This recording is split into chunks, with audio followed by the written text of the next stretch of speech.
There is a complex power in the language that we use. You can sometimes sense that power in things like this shop window, or you can feel it in things like that. Because while To Kill a Mockingbird is obviously fiction, its language is a very tangible part of our history.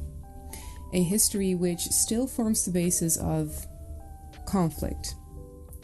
There is clearly much more at play here than the use of derogatory language. However, the fact that we experience unease at reading that word and immediately feel its connection to conflict exemplifies the power that is in language. Let's start with a quick explanation on sociolinguistics.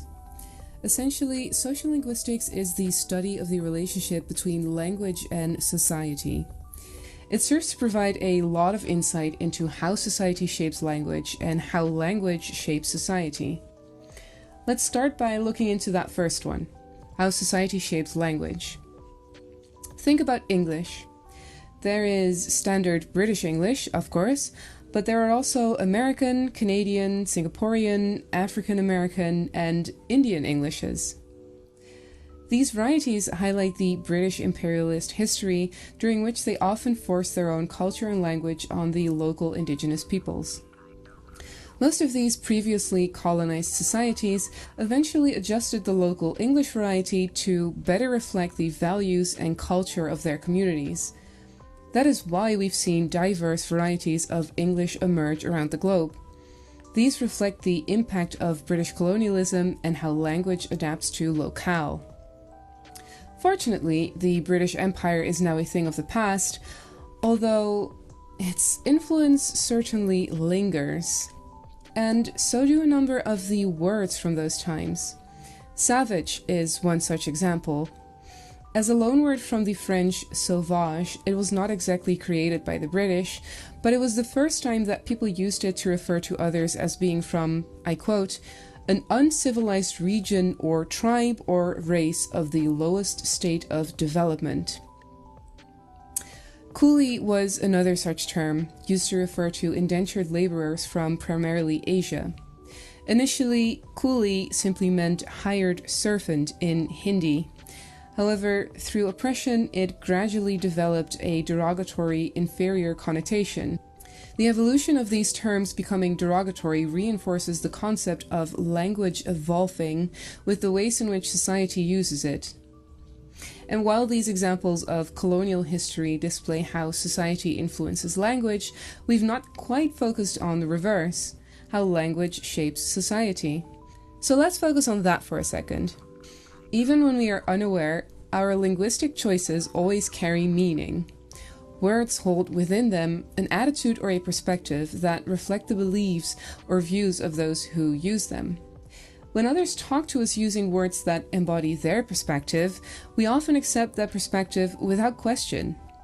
We may unintentionally adopt those words even if they don't necessarily align with our beliefs.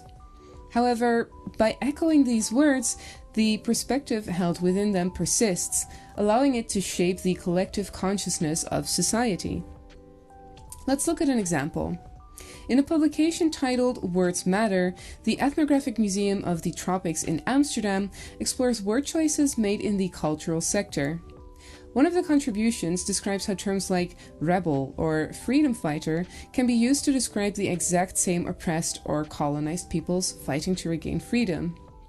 The only difference between those terms is the perspective. Yet there is a tangible sentiment in either term that may manifest within the society using it.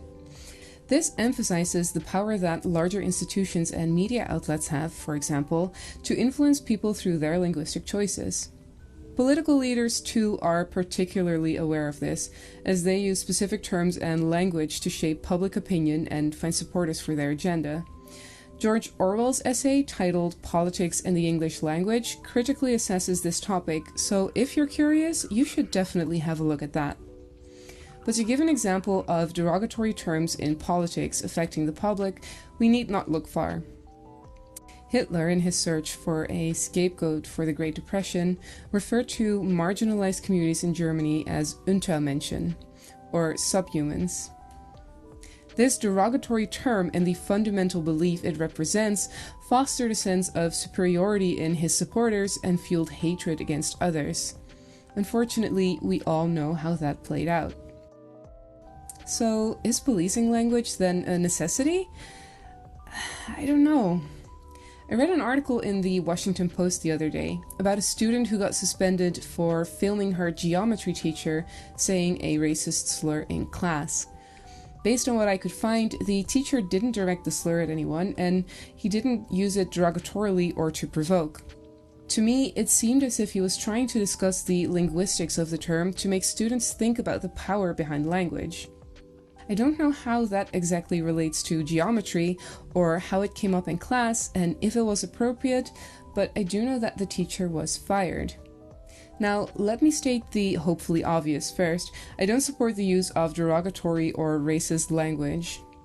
But I did wonder if linguistic policing should take into account the context in which a word appears.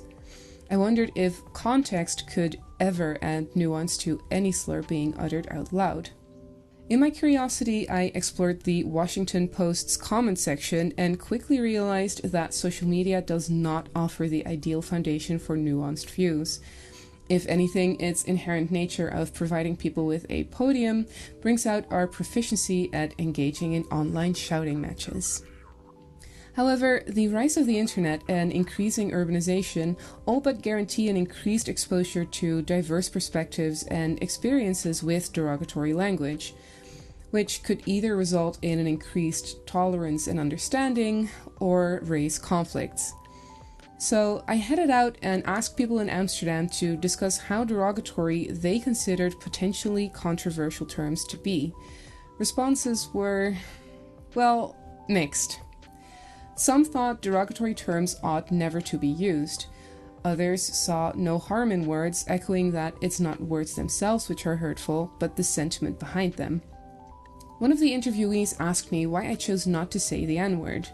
Perhaps the single most controversial and powerful word in the English language. The unfortunate poster child of derogative language, if you will. Many things have been written about the N-word. Essays, books, articles, and unfortunately no shortage of Twitter posts. After having read a selection of all of those, I've concluded that I'm simply not sufficiently equipped to talk about it. I realize that that does not resolve any lingering questions about derogative language, because when is a term derogative? Is it the word itself that is harmful, the history of its creation, or the intention behind it? And when do those become so intertwined that they're inseparable? Are we, by making a word off limits, giving it power? And would excessive use of a word in a variety of situations take away its power? If so, who has the prerogative to say which words? Perhaps it's not about providing an exact answer. People are complex, and so is the language that we use. Both change, both evolve, and both continuously affect one another.